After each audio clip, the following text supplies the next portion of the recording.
Mag Emploi.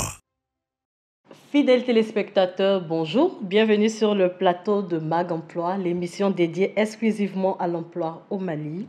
Cette semaine, nous aborderons un autre sujet sur l'emploi. Nous parlerons du processus de recrutement, les perceptions et les attentes des candidats. À cet effet, nous recevons sur notre plateau M. Gata Ibrahim Ali, qui est responsable du département capital humain à Coris Bank, et Mademoiselle Sonéné, diplômée d'une licence en communication. Bonjour, chers invités.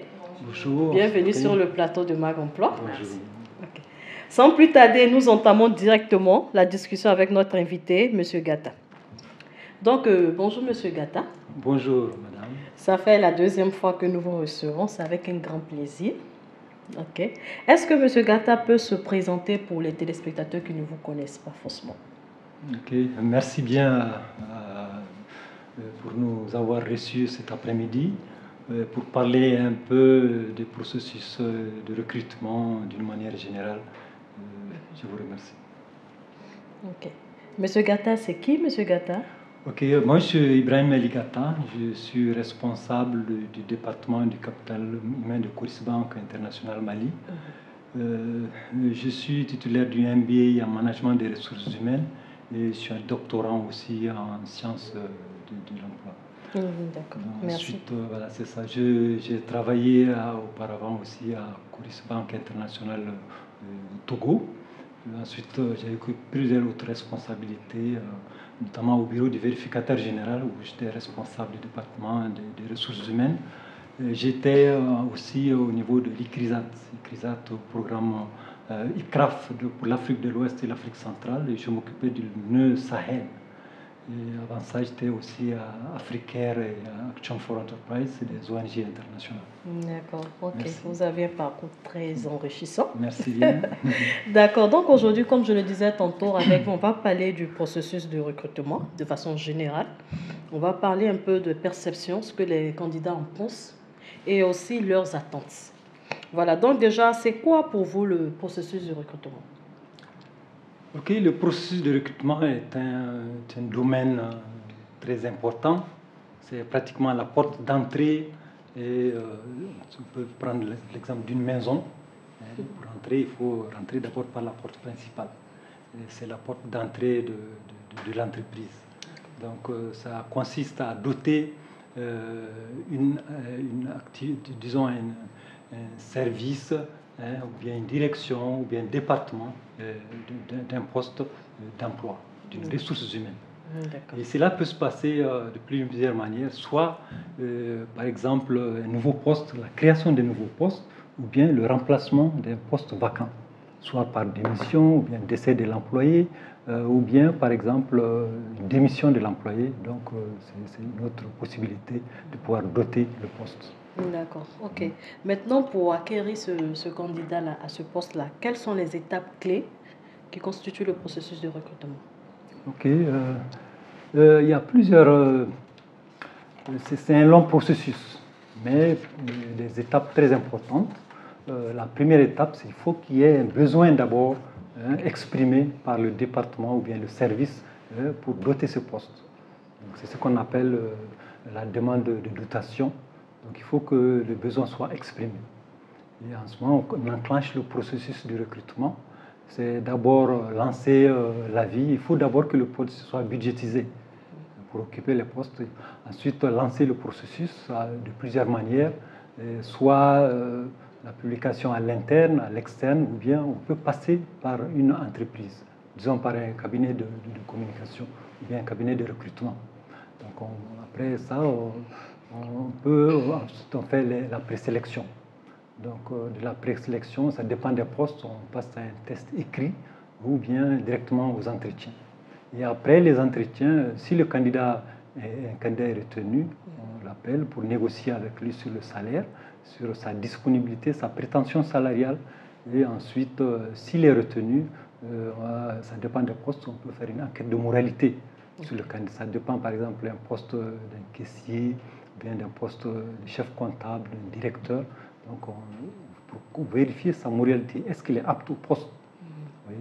Donc, et après ça, s'il est retenu, on établit le contrat et on procède à son orientation, son intégration. D'accord, ok. Voilà. Vous qui, à travers votre parcours professionnel, vous avez fait plusieurs secteurs d'activité, pardon. Est-ce que le processus de recrutement peut différer en fonction du secteur d'activité ou bien du poste à recruter? Est-ce que, par exemple, on peut décider de sauter certaines étapes ou bien, bon, pour tel poste spécifique, on décide d'utiliser telle manière ou c'est un processus qui est généralisé en fonction de... Effectivement, le recrutement, c'est un processus général, mais qui varie d'une activité à une autre ou bien d'une entreprise à une autre. Ok. Par exemple, pour le recrutement des petits postes, il n'y a pas de petits postes. Par exemple, le poste de premier niveau par exemple, un caissier, on est obligé d'aller aux différentes étapes. Il faut d'abord aller par la présélection, ensuite le test écrit pour vérifier concrètement, techniquement, est-ce qu'il peut maîtriser une caisse. Vous voyez. Ensuite, passer aux entretiens. Par contre, il y a certains postes où des entreprises décident directement d'aller aux entretiens, ou bien d'autres postes où on fait un débauchage, ce qu'on appelle, c'est très fréquent au niveau du secteur bancaire, où on a besoin d'un spécialiste dans un domaine bien spécifique. Donc on l'invite, on part le chercher, le débaucher à son emploi en négociant et avec un salaire important. D'accord. Voilà. Donc ça varie d'une activité à une autre et d'une entreprise à une autre. D'accord, c'est bien compris. Donc, comme je disais, il y a beaucoup de candidats qui ont donné plusieurs avis, qui ont exprimé certains de leurs avis. Il y a beaucoup de candidats qui pensent que certains des recruteurs recrutent la majorité de leurs connaissances. C'est-à-dire, ils ne suivent pas soit le processus normal, ils recrutent leurs connaissances. Que pensez-vous de cela? Effectivement, on le dit beaucoup. Et bon, ce n'est pas vérifié dans tous les cas. Ça peut arriver, bien sûr, mais cela ne doit pas arriver. Le recrutement doit être transparent, doit être objectif, hein, et ça doit être fait dans la plus grande transparence. Donc, tant qu'on en ne recrutant pas une personne qui doit être apte au poste, ça peut avoir un impact négatif sur l'entreprise. Un impact, une mauvaise image, ça peut ternir l'image de l'entreprise. Et si on fait un mauvais recrutement aussi, ça peut avoir un autre impact. Par exemple, si on recrute un caissier, quelqu'un, un parent comme ça, qui n'a jamais fait la caisse, qui n'a jamais bien un comptable, et on le recrute parce c'est un parent. Vous voyez ce que ça peut faire. Il peut faire des manquants, beaucoup de manquants à la caisse, ou bien un comptable. C'est des risques qui sont là, hein, et qui peuvent avoir des impacts négatifs sur l'entreprise. Voilà. Donc ça peut arriver aussi, il y a des moments aussi, par exemple, une entreprise familiale. Donc je peux recruter ma fille ou bien mon frère, et c'est fréquent aussi. Voilà. D'accord. Aussi, il y a le fait que il y a certains candidats qui déplorent aussi le fait qu'il y a certains niveaux du recrutement, surtout pour le cas des entretiens, par exemple, ils ne sont pas informés la plupart du temps des motifs pourquoi est-ce qu'ils sont disqualifiés ou bien n'ont pas été pris. Que pouvez-vous répondre à cela? Déjà, pourquoi est-ce que les recruteurs n'informent pas les candidats du fait qu'ils sont... Pourquoi? Je vais donner le motif même de leur disqualification. Que pouvez-vous dire face à cela? Oui, c'est ça. En fait, après un recrutement, on doit toujours informer les candidats à un certain niveau. Au moins les candidats qui sont allés à la dernière étape. Par exemple, quand on lance un recrutement, on fait des présélections, on peut avoir plus de 500 dossiers. On ne peut pas appeler tous ces candidats. Donc il y a une première étape de sélection, ensuite le test écrit aux entretiens. Au moins les candidats qui seront retenus au niveau des entretiens, qui sont reçus en entretien, il faudra les informer. Voilà. Même à l'entretien, on leur dit qu'à la fin du processus, vous serez informé du résultat. Donc en principe, on doit les informer, soit par 3 moyens, soit par les appeler au téléphone, dire que bon, monsieur, vous n'avez pas été retenu, mais nous gardons votre dossier pour les étapes suivantes, au cas où il y a d'autres opportunités, ou bien d'envoyer une correspondance, ou bien un mail, juste pour l'informer. Parce que le candidat reste dans l'expectative. Il ne sait pas s'il a passé. C'est comme quelqu'un qui fait un examen au bac. Vous voyez, il attend les résultats, il ne sait pas s'il a passé ou pas. Donc c'est le même cas. Donc l'employeur a le devoir, et le responsable des DRH a le devoir d'informer les candidats qui ne sont pas retenus. Ok, qui ne sont pas retenus, mais est-ce que la plupart du temps, on leur dit pourquoi est-ce qu'ils n'ont pas été retenus? Est-ce que la plupart du temps c'est fait? Ou bien on leur dit juste, vous n'avez pas été retenu à ce poste, bon, ça s'arrête là. Mais est-ce qu'on donne les motifs au moins? Bon, en général, on donne. Souvent, s'il y a un test écrit, on leur donne les résultats. Dit, par exemple, vous avez eu telle note, ou bien c'est pour tel motif que vous n'avez pas été retenu. On leur explique. Et souvent, on envoie juste une correspondance, une lettre ou bien un mail pour dire que monsieur ou madame, vous n'avez pas été retenu pour tel motif. Et nous retenons, nous gardons votre dossier. S'il y a d'autres opportunités, nous ne manquerons pas de vous informer. Ok, mais il y a aussi la longueur du processus de recrutement. Je ne sais pas, comme vous êtes dans un domaine banquier, donc je ne sais pas si ça se fait chez vous, mais il y a aussi certains recruteurs qui mettent tellement de temps pour le processus de recrutement que finalement, si un candidat a postulé à 3 ou 4 types de postes, finalement, quand on l'appelle pour dire vous avez été retenu pour un entretien, c'est même plus c'est pour quel poste en fait finalement. Tellement c'est long, bien bon, il se dit finalement est-ce que le processus a eu lieu, est-ce que ça n'a pas eu lieu. Donc, on ne sait vraiment pas pourquoi est-ce que la plupart du temps ce genre de truc arrive, du genre la longueur du processus de recrutement. Oui, effectivement, ça dépend du type d'entreprise ou bien du type de recrutement. Souvent, ça se justifie. S'il y a des types de recrutement, par exemple, ça dépend du poste, ou par exemple pour un poste de caissier, normalement, ça ne doit pas prendre du temps. Oui, donc après la présélection, il y a le test écrit, il y a souvent des contraintes internes.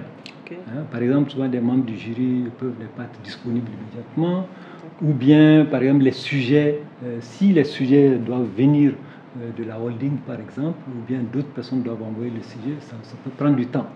Oui, mais en principe, quel que soit le cas, ça ne doit pas trop durer. Oui, maximum 2 semaines, le candidat doit être informé. Et après, à la fin du processus, il est informé s'il est retenu ou pas. Ok, mais vous ne pensez pas qu'il faut, même si ça doit prendre du temps, qu'il faut informer au moins les candidats pour qu'ils sachent que peut-être que le processus de recrutement a été retardé, peut-être pour telle raison. Bon, pour qu'au moins qu'ils sachent un peu ce qui se passe en fait. Parce que la plupart du temps, les candidats ne savent pratiquement rien de ce qui se passe en fait. Tout à fait, tout à fait. Quoi, c'est bien d'informer ces candidats-là, de les informer. Et s'il y a une contrainte à une certaine étape du recrutement du processus, de les informer. Surtout à la fin. Donc, mais ce qu'il faut faire surtout, c'est de prendre les dispositions qu'il n'y ait pas trop de retard dans les recrutements. D'accord. Ok, il y a une autre question des candidats aussi. Peut-être ça rejoint un peu la question du recrutement des connaissances, mais je vais quand même poser la question. Est-ce que vous pensez réellement que les processus de recrutement sont transparents? Ah, ça c'est une question poussée surtout par les candidats. Beaucoup de candidats posent ces questions et disent que même si je postule là, je ne vais pas passer. Oui. Ça, ils le disent. En fait, il y a plusieurs critères ou bien plusieurs conditions qui rentrent en compte. Bon, normalement, ça doit être transparent. Comme je l'avais dit tantôt, un recrutement doit être objectif. Les membres du jury doivent être objectifs, c'est-à-dire poser des questions et surtout d'équité entre les candidats. Oui. Donc il y a des membres du jury qui peuvent ne pas être... Si par exemple le candidat n'est pas en bonne relation avec le candidat, il peut mal le noter. Oui. Vous voyez? Donc c'est la même chose au niveau des tests écrits. C'est pourquoi on doit mettre l'accent sur la transparence dans les recrutements. On devrait, mais ce n'est pas ce qui se fait. D'accord. Ça arrive souvent, mais ça devait être fait. Ça devrait, voilà, d'accord. Voilà. On espère que ça se fera maintenant. D'accord, merci beaucoup à M. Gata d'avoir répondu à ces différentes questions. Merci. Passons maintenant au débat du jour. Merci.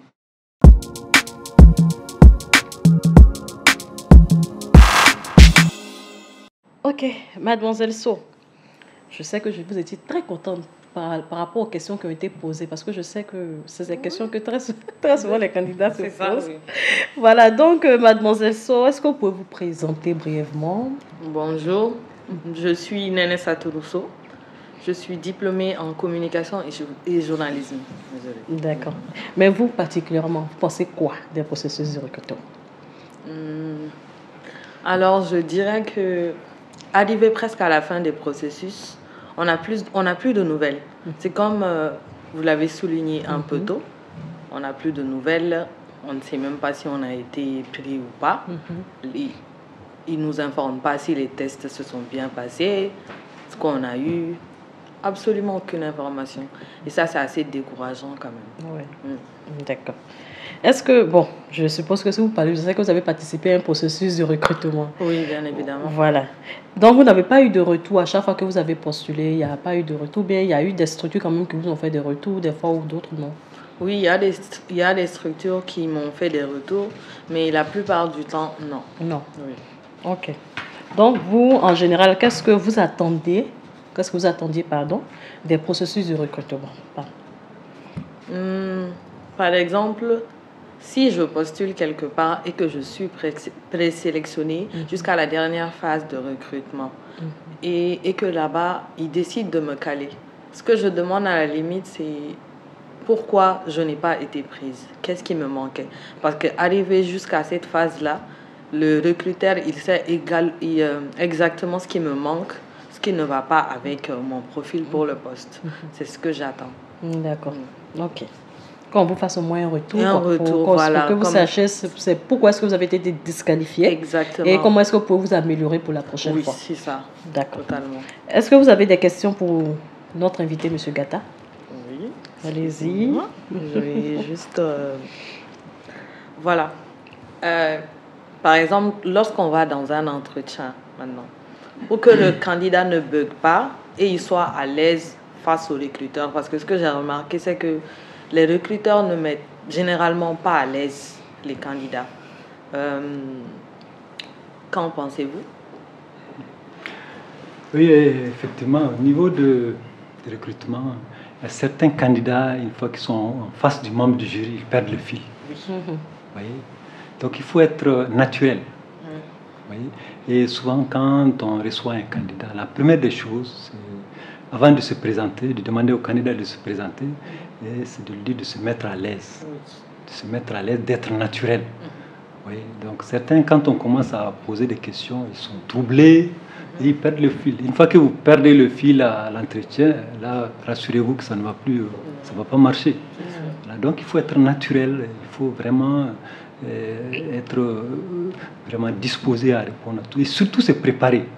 Il y a certains candidats qui ne se préparent pas du tout avant de venir aux entretiens, alors qu'il faut être vraiment préparé et en fonction des termes de référence du poste, en fonction aussi des questions qui vous seront posées, avoir des informations sur l'entreprise dans laquelle vous souhaitez travailler. Mais si vous n'avez pas d'informations, vous allez partir de l'autre côté. C'est vrai. Merci. La deuxième question. Oui. Et pour une dernière question, sur quelle base les recrutements se font en général? C'est juste le diplôme un prérequis ou le nombre d'années d'expérience? Ça dépend, soit l'un ou l'autre, ou bien les deux. Donc dans les termes de référence, si vous remarquez très souvent, on demande d'abord, on commence par le diplôme requis. Donc ensuite l'expérience et le nombre d'années d'expérience. Souvent on n'a pas besoin, ça dépend des postes. Il y a des postes où on n'a pas besoin d'expérience. Par exemple, un chargé clientèle, comme ça, c'est déjà quelqu'un qui vient de finir les écoles, ou bien qui vient de faire quelques petits stages, donc qui peut occuper le poste. Donc on n'a pas besoin d'expérience. Voilà. Merci. Ok. Merci. C'est bon? Oui, ça sera. D'accord. Donc, M. Gata, en fonction de tout ce que nous avons dit, à la suite de tout ce que nous avons dit par rapport aux perceptions, tout et tout, qu'est-ce que vous pouvez donner comme conseil? Déjà aux candidats qui ont ces perceptions et qui ont les attentes, et aussi aux employeurs, afin que les candidats se sentent quand même un peu plus à l'aise dans le processus de recrutement et tout. Bon, des conseils pour les employeurs et pour les candidats. D'accord. pour les candidats d'abord, c'est pour dire aux candidats que l'ouverture d'un poste, c'est une opportunité. Donc il faut saisir cette opportunité-là. Et surtout, là, comme je venais de dire tantôt, il faut se préparer. Donc, quand vous tentez, vous postulez à un poste, ce qui veut dire que vous pensez être apte. Votre profil correspond à ce poste. Mais ce que je vous conseille surtout, c'est de ne pas postuler à n'importe quel poste. Vous voyez, souvent, on lance des avis de recrutement, on reçoit au moins 500 dossiers de candidature. Et parmi ces dossiers, après la présélection, on n'a que 20 candidats qui remplissent plus ou moins le poste, les critères. Vous voyez, donc, je vous conseille surtout, avant de postuler, vraiment de regarder les termes de référence, voir si vous êtes apte à postuler. Et n'hésitez pas surtout de postuler si vous avez l'expérience et cherchez surtout beaucoup de stages. Une fois que vous cumulez les stages, c'est déjà une expérience. Ça vous donnera beaucoup de chances de pouvoir trouver un emploi. Bien sûr que c'est au Mali, l'emploi, c'est la croix et la bannière. Voilà, donc c'est ce que je veux dire aux candidats.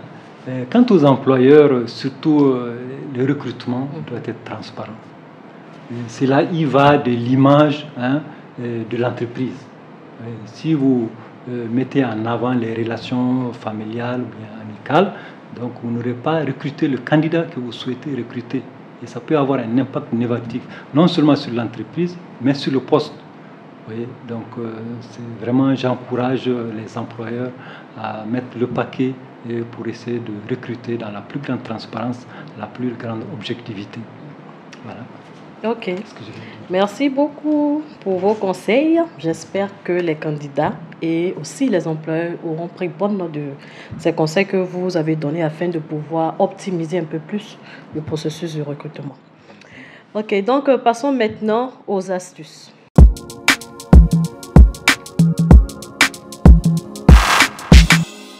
Ok, aujourd'hui, comme thème d'astuce, c'est comment il faut utiliser les sources dans la quête d'emploi.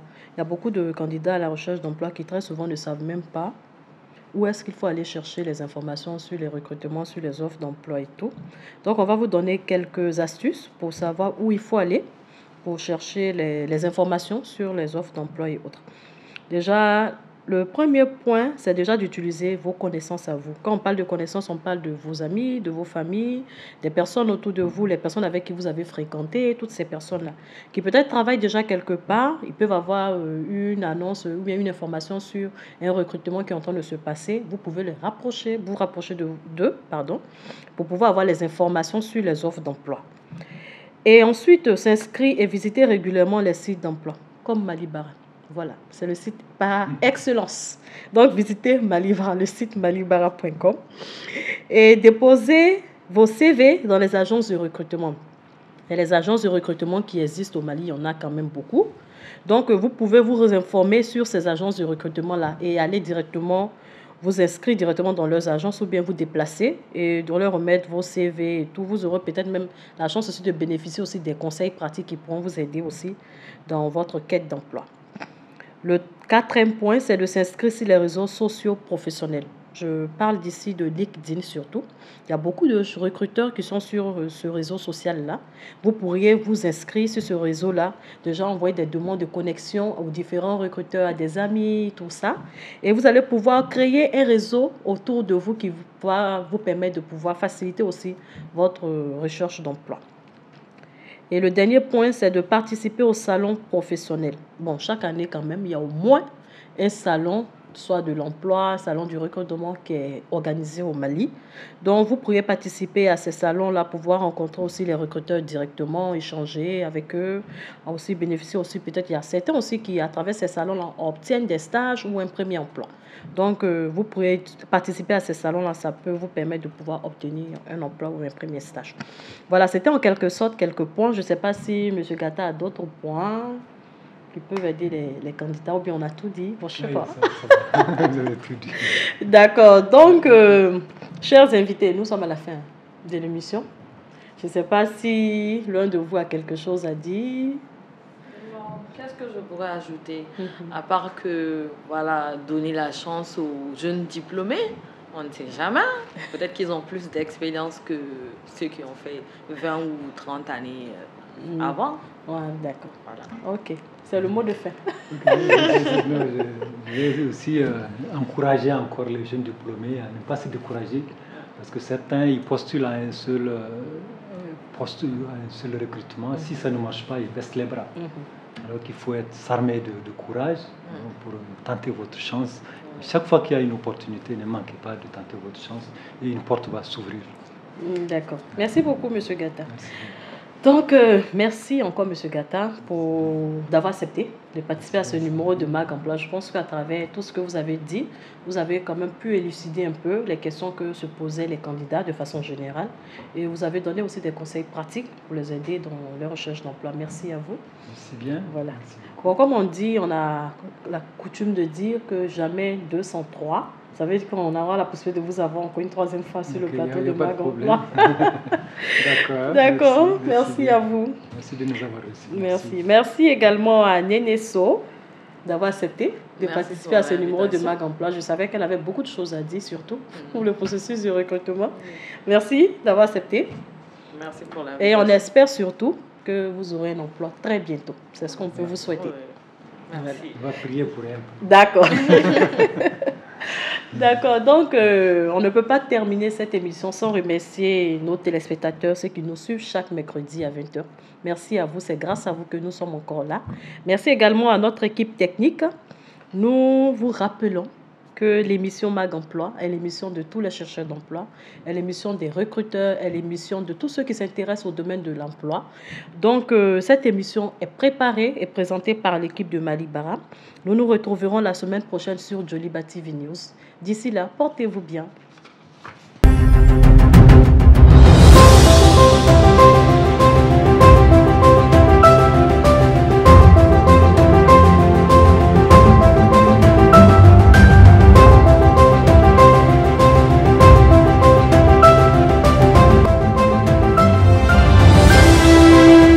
Mag Emploi.